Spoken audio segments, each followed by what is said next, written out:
Have you ever woken up in the middle of the night with your heart pounding, not knowing exactly why, but with that heavy certainty that something was wrong? Or stood frozen in front of an important decision, a conversation you needed to have, a step you needed to take, and simply couldn't do it? Not because you were a coward, not because you didn't want to, but because that feeling took over everything and shut down any rational thought you could have had. That feeling has a name, and it is far older than you think. It lived inside a slave who didn't even have rights over his own body. It inhabited the mind of an emperor who ruled the greatest empire in the world while watching his children die, entire cities being devastated by plague, and borders crumbling under the weight of endless wars. Two men, two opposite extremes of human existence, the same fear. And both of them discovered something about it that most people will never hear in their lifetime. Today, I'm going to tell you what that was. And by the end of this video, you're going to understand why almost everything you've been taught about how to deal with fear is wrong. Stay until the end.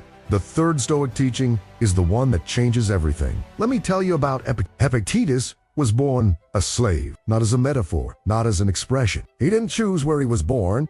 He didn't choose his name. He didn't choose his master. His own body belonged to another man. And that man, one day, out of pure cruelty, began to twist Epictetus's leg with his own hands. The story goes that Epictetus said, with a calm that bordered on the absurd, "You are going to break my leg." The man didn't stop. Epictetus repeated, "I told you so." The leg broke, and Epictetus did not scream, did not beg, did not break on the inside. Now, tell me, when was the last time you were completely paralyzed by fear over something that, deep down, was far less threatening than a leg being slowly destroyed? Neuroscience explains very well what happens when fear arrives. In your brain, there is a structure called the amygdala. It doesn't think, it reacts. And when it perceives any signal of danger, real or imagined, it triggers an alarm that floods the body with adrenaline, shuts down reasoning, and puts you into survival mode. The problem is that the amygdala does not distinguish the tiger in the jungle from your boss's email. It does not distinguish a predator's attack from a coworker's criticism. Everything becomes a life or death threat. And that is the trap most of us live in.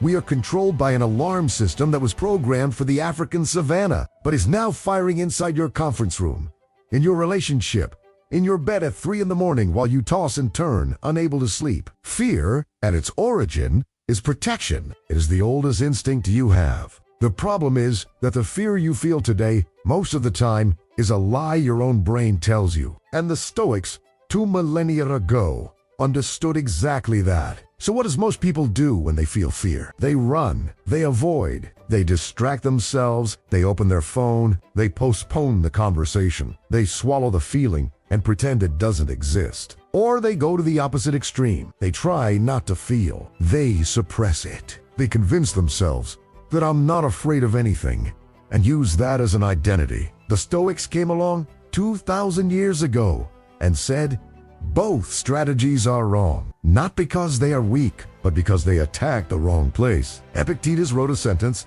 that seems simple, but works like a bomb when you truly understand what it means. Men are disturbed, not by the things that happen, but by their opinions about those things. That is not a quote to put on a decorative wall frame. It is a radical shift in perspective on the nature of fear. Think about it with me. You are about to give an important presentation. Your heart races. Your hands sweat. Your stomach tightens. What is causing that fear? The presentation itself. Or what?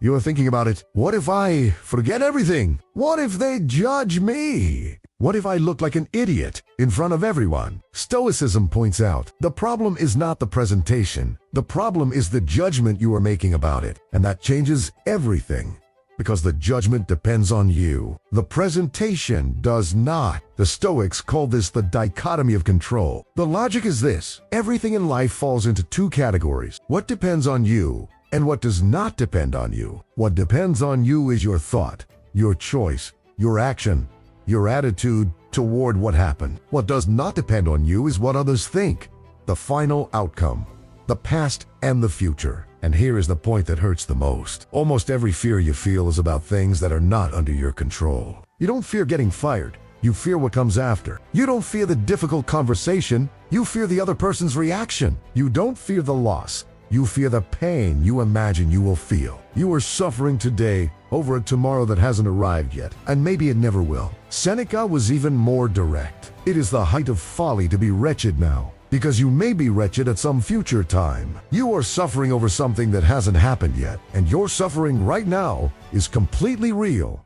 even if the threat is completely imaginary. So how did the Stoics teach people to master fear in practice? 3 teachings. Let's go. The first, identify what is under your control. When fear shows up, ask yourself one single question.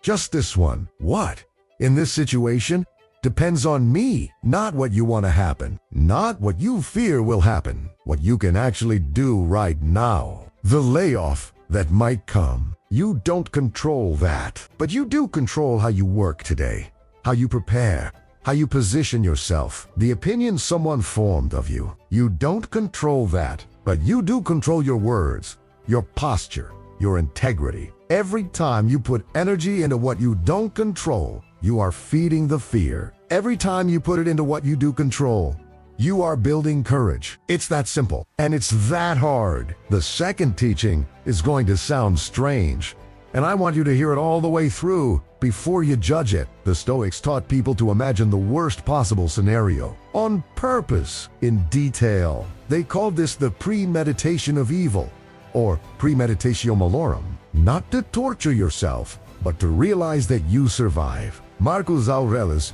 the most powerful emperor in the Roman world, used to write to himself before going to sleep about everything that could go wrong the next day. Why? Because when you imagine the worst with clarity and cold-headedness, fear loses the power that defines it most, the power of surprise. You realize you can handle it. You realize there is a path forward. And you realize that most of your fears will never come true. Try it now. Think about the thing you fear most. Imagine it happened. What would you do? How would you start to rebuild? There is an answer. There always is. And when you find that answer, before you need it, the fear shrinks. And the third, this is the one almost nobody talks about, and it is the most powerful of all. Action as the antidote. Fear lives in the future. Courage lives in the present. Epictetus said that when someone announces tomorrow I will act, what they are really saying is, today, I choose to be a coward. Fear feeds on inaction. The more you avoid what you fear, the more it grows, because your brain learns that the threat is real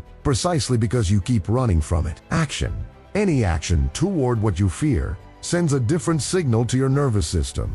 It says, this does not kill me. I'm not talking about recklessness. I'm talking about the next possible step.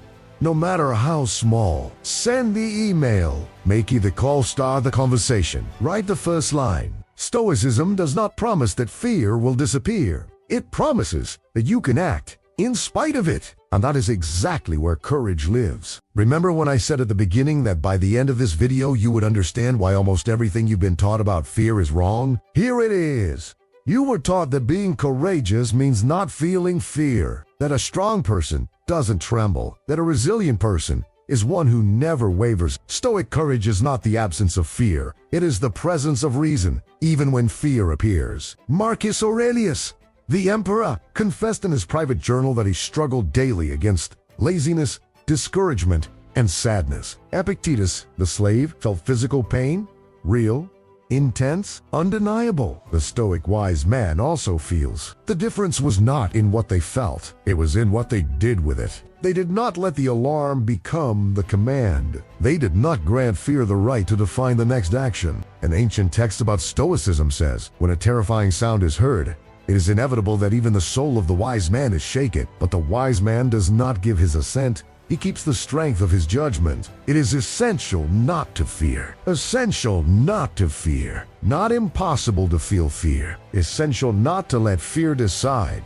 You are going to feel fear. That is not weakness. That is being human. But the next time it shows up, remember, separate what depends on you from what does not. Face the worst scenario with clear eyes, and then move. No matter how small the step, fear will come back. But this Chimi, you have a different choice. If this episode resonated with you, share it with someone who needs to hear this today. And tell me in the comments, what is the fear that paralyzes you the most? Let's talk about it. See you in the next episode.